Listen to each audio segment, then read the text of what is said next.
님의 설교 산상수훈을 듣고 있는데 지난주까지는 주기도문 제자들의 기도죠. 예수님이 가르쳐준 기도에 대해서 우리가 배웠고요. 이제 오늘 예수님이 중요한 말씀을 또 하시는데 오늘의 메시지는 가장 마지막에 있어요. 한 사람이 두 주인을 섬기지 못한다. 사람이 재물과 하나님을 겸하여 섬기지 못한다. 하나님이 이 말씀을 하세요. 여러분, 오늘 이 말씀이 선포될 때에 우리의 마음이 깨끗하게 정리되길 주의 이름 축복합니다. 하나님을 섬기기로, 세상과 돈이 아니라 재물이 아니라 하나님을 가장 먼저 섬기기로 결정하는 놀라운 결단이 임하기를 주의 이름 축복합니다. 24절 같이 읽겠습니다. 24절 시작. 한 사람이 두 주인을 섬기지 못할 것이니 혹 이를 미워하고 저를 사랑하거나 혹 이를 중히 여기고 겸하여 섬기지 못하느니라. 여기서 두 주인이라는 것은 재물과 하나님이죠. 여러분, 재물이 하나님과 동급이라는 말이 아니에요. 둘 중에 하나를 선택하라는 말 아닙니다. 마치 이런 거예요. 아이에게 어느 날 엄마가 엄마 인형을 사줬어요. 자, 이거는 엄마 인형이야. 엄마 생각날 때 이 인형 가지고 놀아. 그래서 엄마 인형을 사줬는데 이 아이가 이 인형에 푹 빠졌어요. 왜냐하면 화장실 갈 때도 안고 갈 수 있고 잘 때도 안고 잘 수 있고 언제든지 자기 손 안에 있으니까. 근데 그래서 어느 날 이 아이가 분별력을 상실해요.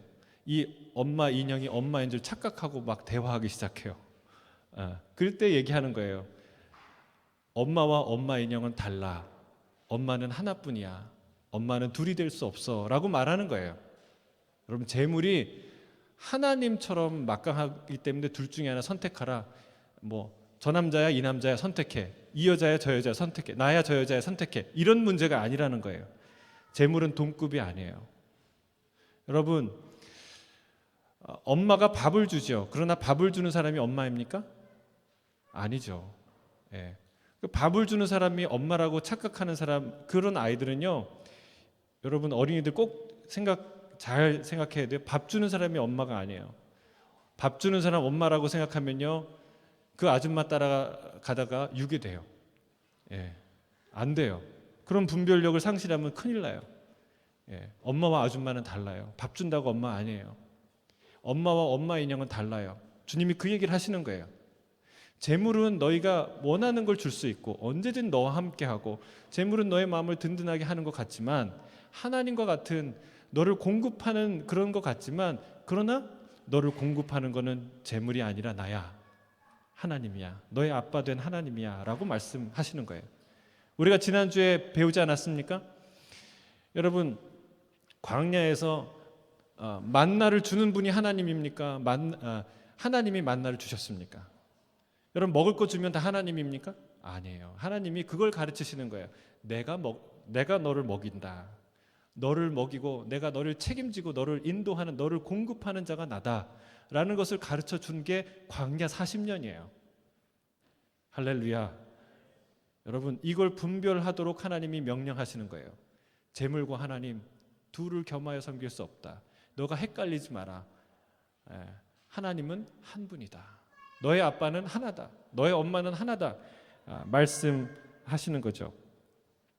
여러분, 재미있는 것은요, 우리는 내가 재물의 주인이라고 생각하면서 삽니다. 근데 주님은 재물이 너의 주인이 될 거라고 말씀하세요. 희한하죠? 탕자의 비유에서 둘째 아들처럼 내가 재물을 가지고 내가 아버지를 떠나서 내가 내 인생을 사는 거라고 생각했어요. 근데 주님은 반대로 얘기합니다. 하나님을 버린 자, 하나님을 섬기지 않는 자는 그 무엇의 종이 될 수밖에 없다라고 말씀하고 있다는 사실입니다. 여러분, 오늘 주님께서 우리의 어리석음을 깨우치십니다. 내가 주인이 돼서 사는 것 같지만 실은 무언가의 종이 되어서 살 수밖에 없는 이유들을 말씀하세요. 저는 오늘 이 시간 그거를 깨닫고 그리고 청산하고 진짜 자유의 자리인 하나님의 종에, 하나님을 섬기는 자리로 돌아오는 놀라운 역사가 있기를 주의 이름으로 축복합니다. 여러분, 재물은 자유를 주는 것 같지만 실상 우리를 노예로 살게로 만들죠. 그러나 하나님은 우리를 이것저것 하라라고 노예로 만드는 것 같지만 진짜 우리를 자유케 하시는 분이에요. 그럼 이것을 깨달으라는 것이죠. 우리는 재물과 하나님을 겸하여 섬길 수 없을 줄로 믿습니다. 그러면 우리가 왜 재물을 섬기게 되었을까요? 혹은 하나님을 섬긴다고 하면서 하나님과 재물을 동시에 섬기려고 할까요? 그것은 무엇이 잘못되었는지 주님이 명확하게 말씀하시는데 보물을 쌓아둘 장소를 잘못 선택했다는 거예요. 보물을 쌓아둘 장소를 너희가 잘못 선택했다. 오늘 본문 19절에서 20절입니다. 우리 함께 읽겠습니다. 시작. 너희를 위하여 보물을 땅에 쌓아두지 말라. 거기는 좀과 동록이 해하며 도둑이 구멍을 뚫고 도둑질하느니라. 오직 너희를 위하여 보물을 하늘에 쌓아두라. 거기는 좀이나 동록이 해하지 못하며 도둑이 뚫지도 못하고 도둑질도 못하느니라. 여러분, 인생은 보물찾기죠. 결혼은 보물 같은 여인, 보물 같은 남자를 찾는 게 결혼이고, 또 비즈니스는 보물 같은 아이템을 유통하는 일이고, 공부는 보석같이 귀한 진리들을 찾는 일이죠. 우리는 인생을 통해서 뭔가를 중요한 걸 남기려고 해요. 그게 유산이든 명성이든 보람이든 자녀든 뭔가를 남기려고 합니다. 반대로 그냥 그저 쓰고 없애는 것을 낭비라고 하죠. 여러분, 누구도 낭비되는 인생을 살기 원하지 않습니다. 그걸 가리키는 게 달란트 비유예요. 달란트 비유에서 한 달란트를 땅에 묻어둔 사람을 주님이 뭐라고 얘기하십니까? 악하고 게으른 종이다. 악하고 게으른 종이다. 열매를 맺어야 합니다. 그리고 예수님은 잎사귀만 무성한 나무를 저주하셨어요. 꾸짖으셨어요. 여러분, 주의 이름을 축복하건대 놀라운 여러분의 작은 인생을 통해서 5배, 6배, 10배, 30배, 100배 되는 놀라운 부가가치를 창출하고 열매를 맺는 인생이 되길 주의 이름으로 축복합니다. 예수님은 오늘 가르침에서 무엇이 가치 있는 것이냐 묻기 전에, 무엇이 보물이냐 묻기 전에 이런 질문을 합니다. 어디다 너의 보물을 쌓아둘 것이냐라고 질문해요. 여러분, 이게요 사실은 논리적으로 우선순위를 갖는 질문입니다. 왜 그럴까요? 우리의 보통 누울 자리를 보고 다리를 뻗으라는 말도 있죠. 모든 투자의 기본은 뭐예요? 안전이에요. 안전. 안전하지 않는 곳에 투자를 할 수가 없습니다. 아무리 많은 수익을 남기더라도 그 수익의 안전성을 보장할 수 없는 곳은 투자할 수가 없어요. 수익뿐만 아니라 투자한 원금과 거기에 들인 모든 수고를 다 날려버리는 일이기 때문에 그렇습니다. 여러분, 우리는 뭔가를 열심히 하는 것보다 더 중요한 게 있는데 그게 안전한가 묻는 거예요. 안전한가. 선진국일수록 안전에 무지 신경을 쓰죠. 여기 호주에 와 보니까 정말 안전 때문에 허가받는 거 참 어렵죠. 그게 선진국이라는 뜻이에요. 왜? 안전한 나라기 때문에. 근데 후진국은요 안전에 신경 안 써요. 허가받는 거 쉬워요. 그런데 안전하지 않아요. 여러분, 당장은 재미있고 즐겁고 신나고 많은 수익을 내는데, 그런데 그걸 한순간에 잃어버린다면 그것처럼 슬프고 고통스러운 인생이 또 어디 있겠습니까? 아이가 놀이동산에 가서 10번을 재미있게 그 놀이기구를 탔는데 11번째 타다가 사고를 당한다면 그것처럼 허무한 고통스러운 일이 어디 있겠습니까? 여러분, 주님은 우리에게 묻습니다. 너의 인생을 세울 가장 안전한 기초는 어디냐? 주님은 이 질문과 함께 보물을 땅에 보관하는 것이 얼마나 허무한 일이냐를 가르쳐주고 계세요. 땅에 보관되는 것들은 안전하지 않기 때문에요. 두 가지를 말하는데, 첫 번째는요 좀과 동록이 해하며, 두 번째는 도둑이 구멍을 뚫고 도둑질하기 때문이다 말하는 것입니다. 좀과 동록이 해한다는 건 뭘 뜻하는 것입니까? 자연적인 부식이에요. 가만히 놔두면은 다 망가지게 돼 있어요. 상하게 돼 있어요.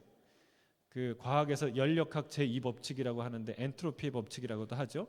모든 사물들은요, 이 우주에 존재하는 모든 것은 질서에서 무질서로, 무질서도가 증가하는 방향으로 흐른다는 말입니다. 집안은요 가만히 놔두면 먼지가 쌓이고 녹이 슬고 구멍이 뚫리고 지저분해지게 돼 있어요. 안 그런가요? 가만히 놔뒀는데 깨끗해진가요? 항상? 그렇지 않아요. 더 깨끗해지는 법은 없어요. 애써 사람이 다시 고치거나 치우지 않으면 자연 상태에는 무질서한 상태로 가고 만다는 뜻입니다. 이 말을 우리가 계속해서 묵상하면요, 이런 뜻이에요. 이 세상은 종말이 올 수밖에 없다. 망하는 쪽으로, 무질서한 쪽으로 흐르게 된다라는 뜻이죠. 자연적 부식을 막을 길이 없습니다. 내가 막으면 된다고 생각하십니까? 내가 치우고 내가 질서를 세우면 된다고 생각하십니까? 천만의 말씀이에요. 나 자신도 부식돼요. 나이가 들면 모든 기능이 쇠하게 될 수밖에 없다는 사실입니다. 또 어떤 사람은 그렇게 생각해요. 그런 일이 있겠지만 그건 너무나 나중의 일이에요. 지금 나랑 상관없어라고 생각할 수도 있겠죠. 인생을 무질서하게 만드는 것은 자연 부식뿐만이 아니라 불청객이 있다는 거예요. 주님 얘기는 불청객. 집에 포섬이나 동물들이 들어와서 같이 살면 집은 쉽게 망가지게 돼 있죠. 마찬가지로 우리의 건강과 소유를 강제로 빼앗는 불청객이 있다는 거예요. 우리의 인생을 무질서하게 파괴하는 그런 불청객이 있는데 그게 도둑들이라는 거예요. 여러분, 도둑이 허락받고 집에 들어옵니까? 그렇지 않죠. 이 땅에 전쟁이 허락받고 일어납니까? 그렇지 않습니다. 절대 그런 법이 없습니다. 사고가 원하지 않는 순간에 찾아오듯이 도둑도 원하지 않는 순간에 찾아온다는 거예요. 예? 이 말을 바울은요, 정함이 없다, uncertainty, 정함이 없다라고 표현해요. 그래서 사도 바울이 부자들을 향해 이렇게 얘기합니다. 정함이 없는 재물에 소망을 두지 말라. 영원하신 하나님께 후히 주시고 다 충분히 누리게 하시는 하나님께 소망을 두라. 여러분, 이 세상에 있는 것은 정함이 없다는 거예요. 확실하지 않다는 거예요. 견고하지 않다는 거예요. 영원히 붙들 수 없는 거다라는 사실입니다. 디모데전서 6장 17절 같이 읽겠습니다. 시작. 내가 이 시대 정함이 없는 재물에 소망을 두지 말고 오직 우리에게 모든 것을 후히 주사 누리게 하시는 하나님께 두며. 정함이 없다는 거예요. 재물은. 예수님이 이 땅에 자신의 재물을 쌓는 자의 허무함에 대해서 비유로 말씀하신 적이 있어요. 형제간에 부모 재산 때문에 상속 문제로, 유산 문제로 형과 다투던 사람이 예수님께 이런 얘기했어요.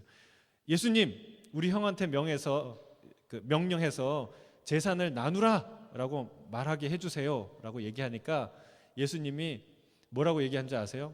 그래, 그렇게 해라 얘기하지 않고 한 비유를 들어서 얘기하셨어요. 한 부자가 있는데 풍성이 소출이 너무너무 풍성해서 이런 걱정을 했다는 거예요. 내가 곡식 쌓아둘 장소가 없는데 어떡하지? 스스로 이렇게 결정했대요. 그러면 내가 이 전에 있던 곡간을 헐고 그 2배, 3배 엄청나게 큰 곡간을 내가 쌓아야지. 그리고 또 속으로 또 이렇게 얘기했다고 합니다. 내 영혼아, 여러 해 쓸 물건을 많이 쌓아두었으니 이제 평안히 쉬고 먹고 마시고 즐거워하자 하리라 하고 즐거워했대요. 근데 예수님이 이렇게 얘기합니다. 바로 그 순간에 하나님께서 그 부자에게 이렇게 말씀하셨다고 생각해보라. 어리석은 자여, 오늘 밤에 내 영혼을 도로 찾으리니 그러면 내 준비한 것이 누구의 것이 되겠느냐. 예수님이 질문하셨어요. 예수님의 결론입니다. 누가복음 12장 15절 21절 함께 읽겠습니다. 시작. 그들에게 이르시되 삼가 모든 탐심을 물리치라. 사람의 생명이 그 소유에 넉넉한 데 있지 아니하리라 하시고 자기를 위하여 재물을 쌓아두고 하나님께 대하여 부유하지 못한 자가 이와 같으니라. 예수님의 이야기예요. 이 비유만 보더라도 이 땅에 재물을 쌓는 것이 얼마나 허무한지 알 수 있죠. 또 이사야도요, 이 땅에 끊임없이 이 땅에 부를 쌓으려고 하는 사람에 대해서 이렇게 경고합니다. 이사야 5장 8절 12절이에요. 시작. 가옥에 가옥을 이으며 전토에 전토를 더하며 빈틈이 없도록 하고 이 땅 가운데서 홀로 거주하려는 자들은 화했을진저.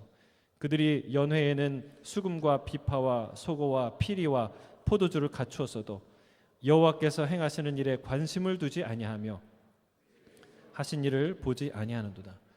가옥에 가옥을 더하고 전토에 전토를 더하고, 이런 사람이 화 있다는 거예요.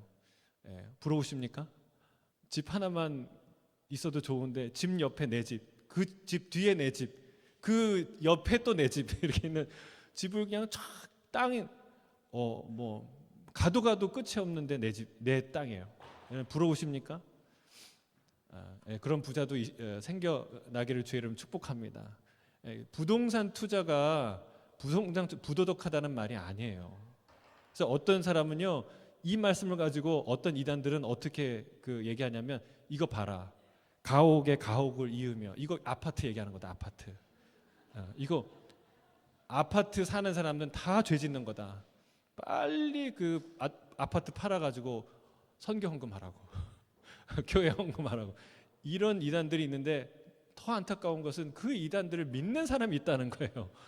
참, 여러분, 하나님의 예언은요, 정확한 시간과 공간, 역사적인 상황에서 선포한 거예요. 이거 누구한테 선포한 거예요? 이사야가 살던 때에 끊임없이 불을 탐하는 자들을 향해서 경고하는 경고의 메시지예요. 여러분, 이 세상에도 또한 이 땅에 끊임없이 불을 쌓으며 사려는 사람들이 있어요. 그들을 향해서 주님이 여전히 오늘도 이 얘기를 하시는 거죠. 아파트에 살지 마라, 이 뜻이 아니라, 부동산 이게 취급하지 마라, 이 얘기가 아니라, 끊임없이 이 땅에 그 불을 쌓으려는 사람. 주님 뭐라고 얘기하십니까? 네가 사는 집이 실로 아름다울지라도 앞으로 그 집에는 살 사람이 없을 것이다, 황폐하게 될 것이다 라고 경고하십니다. 여러분, 그들은 보물을 쌓을 궁극적인 장소로 이 땅을 선택했다는 거예요. 거기서 화가 시작됩니다. 앞에서 바울의 부자들을 향한 경고, 예수님의 비유, 그리고 이 이사야의 경고를 통해서 볼 때 그들의 비극은 어디에서 오는가? 이 땅에 보물을 쌓기로 결정한 데에서 찾아오기 시작한다는 거예요. 처음에는 자신을 위해 보물을 쌓았는데 나중에는 보물을 위해 자신의 인생을 바쳐요. 보물을 지키기 위해 목숨을 겁니다. 왜요? 보물이 안전하지 않으니까. 생각해 보세요. 집에 현금이 10만 원, 10만 원은 좀 째째하고 100만 원이 있다고 생각해 보세요. 집에 현금이 100만 원이 있어요. 그런데 이 100만 원이 있으면 외출 자유롭게 하겠죠. 근데 여러분, 정말 집에 어떤 축복을 받으셔서 집에 현금이 100억이 있어요. 100억이 있으면은 여러분 걱정이 돼서 외출하시겠습니까? 저는 1억만 있어도 외출이 어려울 것 같아요. 현금이 100억이 있으면 외출하시겠습니까? 어렵죠. 이와 같다는 것이죠. 안전한 은행에 맡긴 사람은요, 자유롭게 외출하겠죠. 이제 여러분, 주님이 자신의 보물을 더 안전한 곳, 이 땅이 아니라 가장 안전한 하늘 은행에 맡긴 자의 삶에 대해서 말씀하시는 거예요. 주님은 보물을 하늘에 쌓아두라고 말씀하십니다. 왜냐하면 가장 안전한 곳이기 때문에 그렇습니다. 누가복음에는 이렇게 말하고 있어요. 누가복음 12장 33절 함께 읽겠습니다. 시작. 너희 소유를 팔아 구제하여 낡아지지 아니하는 배낭을 만들어라. 곧 하늘에 둔 다함이 없는 보물이니 거기는 도둑도 가까이 하는 일이 없고 좀도 먹는 일이 없느니라. 낡아지지 않는 배낭, 없어지지 않는 배낭. 이건 뭐예요? 배낭은 금고를 말하는 것이고, 그리고 돈을 저장하는, 요즘에는 어카운트죠. 다 그 은행에 이 보물을 쌓죠. 우리에게는요, 이 땅에 계좌가 있는 것처럼 하늘나라에 계좌가 있다는 거예요. 할렐루야. 여러분 명의로 하늘의 계좌가 개설되어 있다는 거예요. 여러분, 이걸 깨달으시길 주의 이름 축복합니다. 하늘에 여러분 계좌가, 어카운트가 있는데 어디에 저축하겠냐고 주님이 물어보시는 거예요. 하늘나라에 어카운트가 있다. 이 땅의 은행은 지상에서 가장 안전한 곳이죠. 그러나 이 땅의 은행은 전쟁이나 천재지변 혹은 경영을 잘못해서 파산하는 경우가 생길 수 있습니다. 하지만 하늘은행은 그럴 일이 절대 없어요. 하나님이 건재하시는 한 저 하늘나라의 은행은요 절대로 파산하는 일이 없다는 사실이에요. 너희가 거기에 보물을 쌓아야 한다, 주님이 말씀하세요. 우리 학생 여러분 한번 생각해 보세요. 질문 하나 할게요. 여러분에게 두 개의 어카운트가 있어요.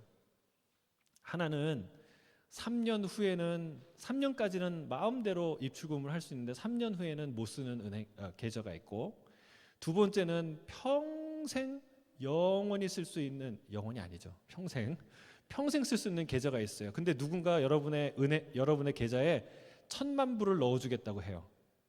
그러면 어느 계좌에 넣게 해달라고 그러겠어요? 당연히 3년 후에 클로즈되는 계좌요? 아니죠. 평생 쓸 수 있는 계좌에 넣어달라고 하죠. 여러분, 이 땅의 계좌는요 클로즈되는 타이밍이 있다는 거예요. 근데 클로즈되지 않고 영원히 쓸 수 있는 어카운트가 있는데 그게 하늘나라 은행이라는 거예요. 여러분 생각해 보세요. 이 땅에서 부자로 살다가 죽음 이후에 영원히 파산 상태로 사는 것이 얼마나 고통스럽고 불쌍한 인생입니까? 반대로 이 땅에서는 다소 좀 어렵게 살더라도 저 하늘나라에서 영원토록 부자로, 영원토록 로얄 패밀리로, 하나님의 상속자로 사는 사람, 그런 사람이 있다면 얼마나 복된 인생이 되겠습니까? 할렐루야. 여러분, 영원의 삶을 믿으십니까? 영원의 삶을 믿지도 보지도 못하는 사람은 이걸 이해할 수가 없죠. 오늘 그 눈이 열리길 주의 이름 축복합니다. 죽음 이후에 영원한 부자로 우리가 살 수 있다는 거예요. 근데 우리가 또 하나 생각해야 될 거, 하늘 은행이 얼마나 매력적인 투자처인지 알아야 돼요. 첫째는 수익률이 너무 높아요. 여러분, 이 땅에 은행에 두면 이자율이 얼마나 됩니까? 200%, 300% 뜁니까? 절대 그런 일 없죠. 여러분, 정말 뭔가를 투자해서 200%, 300% 그 수익을 얻으면 이건 대박인 거죠. 정말 대박인 거죠. 근데 이 땅에서는 그런 수익을 얻기가 쉽지가 않아요. 근데 하늘나라의 수익률은 어마어마하다는 거예요. 최소 몇 배인 줄 아세요? 최소 30배. 몇 배? 30배. 이게 제 말이 아닙니다. 그러니까 성경에 천국 비유로 유명한 마태복음 13장 천국 비유에 대한 이야기인데, 거기에서 하늘나라 수익률에 대해서 이렇게 말하고 있어요. 좋은 땅에 떨어진 씨앗은 몇 배의 열매를 맺는가? 몇 배요? 100배. 처음에 100배예요. 여러분, 기본은 100배로 다 된다는 거예요. 그러나 덜어는 60배래요. 그 중에 또 덜어는 30배예요.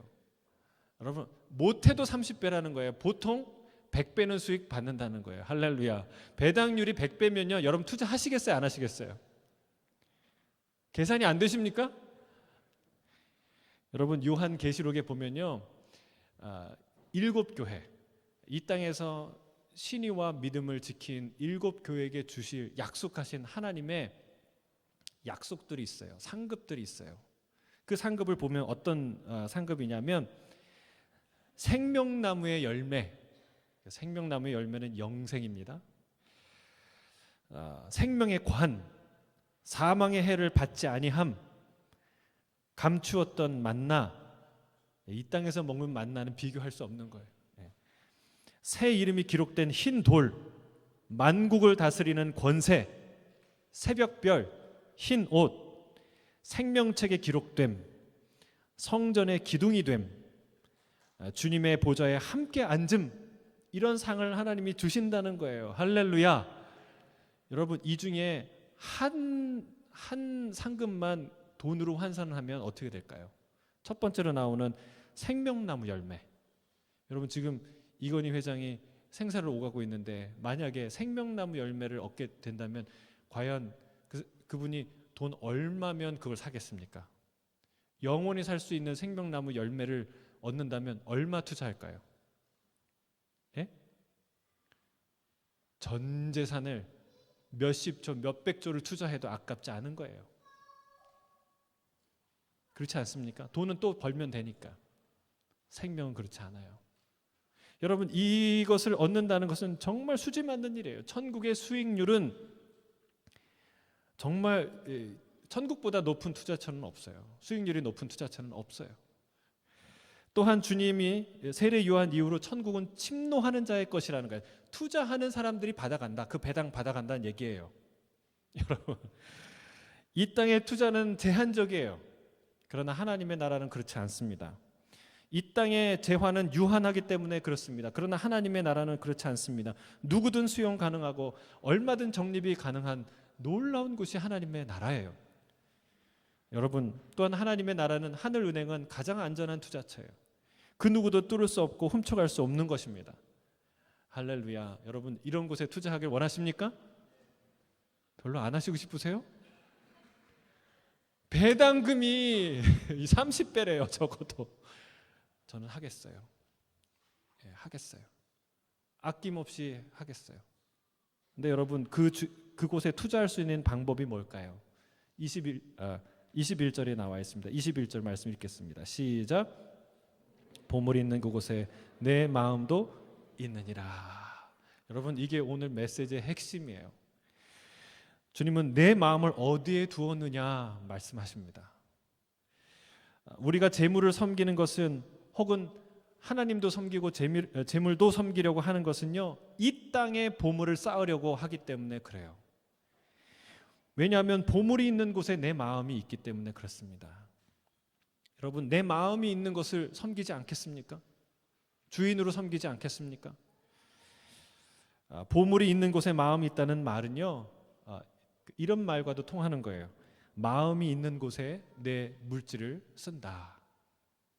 마음이 있는 곳에 물질을 쓴다는 말과도 통해요. 물질의 흐름은요, 자기의 마음을 드러내는 가장 중요한 지표예요. 여러분, 먹는 것이 중요한 사람은요, 먹는데 돈을 아끼겠어요? 안 아끼겠어요? 예? 안 아끼면 그건 먹는 거 중요하게 여기는 사람이 아니죠. 예. 명품을 중요하게 여기는 사람인데 명품을 사는데 돈을 아끼겠어요? 안 아끼겠어요? 안 아끼죠. 카드 긁죠. 빚을 내서도 사죠. 예, 그게 마음을 둔다는 거예요. 여러분, 어디에 물질을 쓰는가를 보면 내 마음이 어디에 있는지를 알 수 있어요. 우리 자신은 내가 가진 시간, 건강, 재능, 물질 등을 사용해서 자신이 소중히 여기는 또 다른 보물을 구입하는 것이죠. 내가 가지고 있는 시간, 건강, 재능, 물질을 사용해서 여러분은 어떤 보물을 사고 있습니까? 이 땅에 두고 갈 이 땅의 보물입니까? 아니면 영원한 하늘나라의 보물입니까? 여러분, 성경은요, 비록 이 땅에서 돈을 쓰고 내 시간을 쓰고 물질을 쓰고 재능을 쓰지만, 그러나 영원히 간직할 수 있는 보물이 있다라고 말하고 있어요. 저 하늘나라 은행 구좌의 적립이 가능한 보물에 대해서 말씀하는 거예요. 그게 고린도전서 13장 13절이에요. 함께 읽겠습니다. 시작. 그런즉 믿음, 소망, 사랑, 이 세 가지는 항상 있을 것인데 그 중에 제일은 사랑이라. 여러분, 그 중에 제일은 사랑이라. 여러분, 이 세 가지 우리 사랑이가 있는데 축복합니다. 우리 사랑이 영원한 가치, 이 땅에서 우리가 돈을 쓰고 물질을 쓰고 시간을 쓰고 재능을 써서 구할 수 있는 영원한 가치, 보물이 있는데 그게 믿음과 소망과 사랑이라는 거예요. 여러분, 우리의 시간과 물질과 재능을 써서 이 영원한 가치를 사야 될 줄로 믿습니다. 그게 지혜로운 자의 인생이라는 거예요. 여러분, 물질이 있는 사람만, 건강이 있는 사람만, 시간이 있는 사람만 그런 거 살 수 있을까요? 그렇지 않아요. 주님이 뭐라고 얘기하십니까? 내 이름으로 물 한 그릇 대접하는 것도 상을 결코 잃지 아니하리라. 여러분, 할렐루야예요. 우리가 모두 가진 자나 못 가진 자나 배운 자나 못 배운 자나 건강한 자나 약한 자나 다 하늘나라에 적립할 수 있다는 거예요. 여러분, 그러나 주의 이름으로 축복하는데 기회가 있을 때마다 하늘은행에 적립할 수 있는 가치를 위해 여러분의 지갑이 열리기를 주의 이름 축복합니다. 지갑이 열려야 돼요. 주님은 오늘 그 얘기를 하는 거예요. 내 물질이 있는 곳에 내 마음이 있다. 내 보물이 있는 곳에 내 마음이 있다. 우리는 뭔가 소중하다고 하면서 말만 하는 법은 없습니다. 반드시 거기에 돈을 쓰게 됩니다. 지갑이 열리지 않고 물질을 쓰지 않으면서 뭔가를 사랑한다고, 뭔가를 중요시한다고 하는 그 말은 사실은 공허한 메아리에 불과할 가능성이 매우 크다는 거예요. 하나님이 이스라엘에게 가르친 게 이런 거예요. 그들에게 11조와 구제헌금과 성전세와 각종 서원제와 그리고 속전 이런 것들을 가르친 이유가 바로 여기에 있습니다. 주님은 고르반 하면서 부모 섬기는 건 몰라라 하지 말고 물질로 네 부모를 섬겨라 라고 주님이 구체적으로 가르치고 계신다는 거예요. 여러분, 하나님이 뭔가 부족해서 헌금하라고 하십니까? 아니에요. 여러분 헌금 안 해도 하나님의 뜻은 이 땅에 이루어져요. 믿으세요? 여러분, 여러분의 헌금과 여러분이 드린 물질로 하나님의 교회가 세워져 가는 게 아니에요. 그건 하나님께 드리고 그 끝이에요.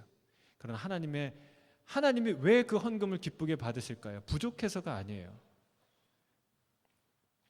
말로만 하는 헌신이 아니라 마음을 담는 헌신을 가르치기 위해서 명하시는 거예요.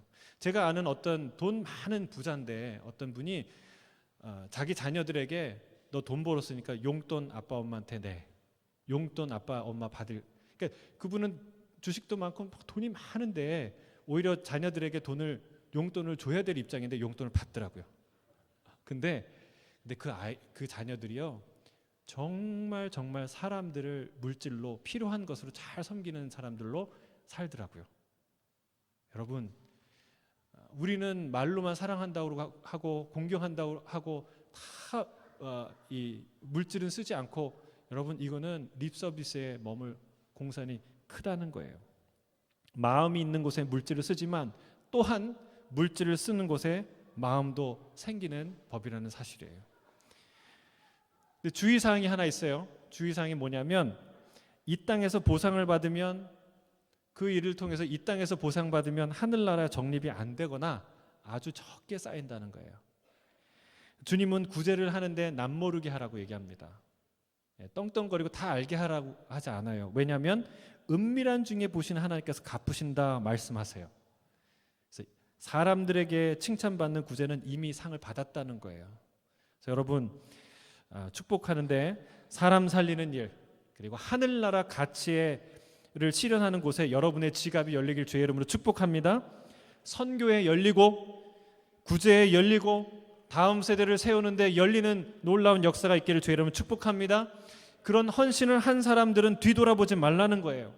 이 땅에서의 보상을 생각하지 말라는 거예요. 저 하늘 은행에 분명히 적립되었다는 걸 확실히 믿으라는 거예요. 여러분, 뭔가를 섬기고 나서 사람들이 안 알아줘. 서운해요? 서운하세요? 여러분, 그럴 때 그 서운한 마음을 버리셔야 돼요. 여러분, 사람들이 안 알아줄 때, 그럴 때 주님이 뭐라고 합니까? 기뻐하라. 왜요? 은밀히 보시는 하나님이 그걸 다 보셨으니까, 갚으시니까, 하늘나라의 정립이 다 되었으니까. 그래서 여러분, 몰라줘야 기쁜 거예요. 따라하겠습니다. 몰라줘야 기쁜 겁니다.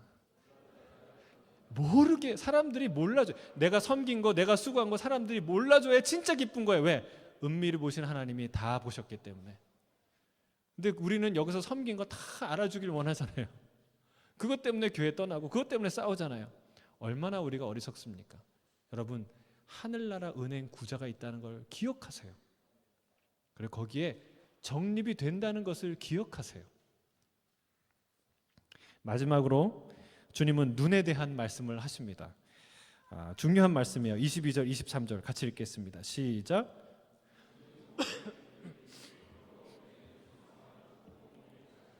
눈이 나쁘면 내 온몸이 어두울 것이니 그러므로 내게 있는 빛이 어두면 그 어둠이 얼마나 더하겠느냐. 눈은 뭘 뜻하냐? 눈은 분별력을 뜻합니다. 우리가 왜 이 땅의 재물의 노예가 되어서 삽니까? 또는 어떻게 하면 저 하늘나라에 나의 보물을 쌓는 아름다운 인생을 살 수 있습니까? 그것은요, 눈이 열려야 돼요. 분별력이 생겨야 돼요. 무엇이 참된 가치인지 분별할 수 있어야 이 세상을 섬기지 않고 이 땅의 것에 목숨 걸지 않고 살아갈 수 있다는 거예요. 여러분, 엄마 인형과 엄마를 분별할 수 있는 분별력이 생겨야 한다는 거예요. 밥 주는 사람과 밥을 공급하시는 엄마, 밥 주는 아줌마와 밥 주기를 원하는 엄마를 구별할 수 있는 분별력이 생겨야, 그래야 인생을 아름답게 사는 거예요. 그래야 이 땅에 목숨 걸지 않고 하늘에 보화를 쌓으며 살아갈 수 있다 말씀하시는 거죠. 주님은 눈뜬 맹인에 대해서 말씀하십니다. 주님께서 언젠가 내가 보지 못하는 자들을 보게 하고 보는 자들을 보지 못하게 하러 이 땅에 왔다라고 얘기하니까 이 말을 바리새인들이 듣고 뭐라고 얘기했냐면, 그럼 우리도 맹인이라는 뜻인가? 라고 말하는 거예요. 본인들은 스스로 본다는, 나 정도 되면 다 뭐가 진리인 줄 구별할 줄 아는 사람이라고 생각했던 거예요. 예수님이 뭐라고 하셨습니까? 너희가 맹인 되었더라면 죄가 없으려니와 본다고 하니 너희의 죄가 그대로 있느니라. 여러분, 본다고 하나 실은 보지 못하는 자들이 있다는 거예요. 여러분, 그런 사람은 어떤 사람들이에요? 하늘에 대한 눈이 열리지 않는 사람들이에요. 땅만 보고 사는 사람들이죠. 하늘을 봐야 이 땅을 제대로 볼 수 있어요. 여러분, 성도란 하늘을 보는 자들입니다. 이 땅에 살지만 더 나은 본향, 저 하늘을 바라보는, 그리고 그 하늘을 사모하는 자들이 성도예요. 히브리서 11장 16절에 이렇게 말하고 있어요. 우리의 성도들을 이렇게 표현합니다. 우리의 성도들이 이 길을 걸어갔어요. 같이 읽어볼까요? 시작. 그들이 이제는 더 나은 본향을 사모하니 곧 하늘에 있는 것이라. 이러므로 하나님이 그들의 하나님이라 일컬음을 받으심을 부끄러워하지 아니하시고 그들을 위하여 한 성을 예비하셨느니라. 할렐루야. 우리를 위해 예비하신 성이 있어요. 그 성은 이 시드니와 비교 안 된 아름다운 성이에요. 거기에는 하늘나라 중앙은행이 있는데 거기에는 내 계좌가 있어요. 여러분, 거기에 얼마나 쌓으셨나요? 안타깝게도 지금은 우리 잔고를 여기서 확인할 수는 없지만, 여러분, 우리가 거기에다 우리의 재화를, 우리의 보물을 쌓을 수 있어요. 어떤 사람이? 하늘을 보는 사람이. 여러분, 이 땅의 것만 아니라 눈을 들어 저 하늘의 놀라운 영광을 보는 사람들만이 이 땅이 아니라 하늘에 자기의 보화를 쌓는 아름다운 인생을 살 수 있다는 사실입니다. 주의 이름으로 선포합니다. 하늘의 눈이 열릴지어다. 여러분, 우리가 말씀 안에 있지 않으면, 예수 따라가지 않으면, 그리고 진리이신 성령의 조명을 받지 않으면 하늘의 진리를 분별할 수 없는 존재들이라는 거예요. 하늘을 볼 수 없는데 어떻게 하늘의 보물을 쌓을 수 있겠습니까? 저는 축복합니다. 이 땅에 살지만 하늘을 보는, 하늘을 사모하는 더 나은 본향을 향해서 달려가는 인생이 되길 주의 이름으로 축복합니다. 여러분, 말씀을 맺으며 질문합니다. 여러분은 어떤 보물, 어떤 가치를 위해 물질을 쓰고 계십니까? 이 땅의 보물입니까? 아니면 저 하늘의 보물들입니까? 여러분은 무엇을 위해 누구를 위해 지갑을 열고 있습니까? 여러분의 시간은, 건강은, 재능은 무엇을 위해 쓰여지고 있습니까? 그리고 여러분은 어디에 보물을 쌓고 살고 있습니까? 이 땅입니까? 저 하늘입니까? 어디를 보며 살고 있습니까? 이 땅입니까? 저 하늘입니까? 우리 이 시간, 우리 저 나은 본향을 향해 달려갔던 믿음의 선배들이 했던 찬양이에요. 이 땅에 화려하게 보이는 것들보다 비교할 수 없이 아름다운 가치를 발견한 사람들이에요. 그들이 고백했던 찬양이에요. 우리가 이 찬양하면서 하나님께 나아갔으면 좋겠습니다. 주 예수보다 더 귀한 것은 없네. 우리 같이 찬양했으면 좋겠어요.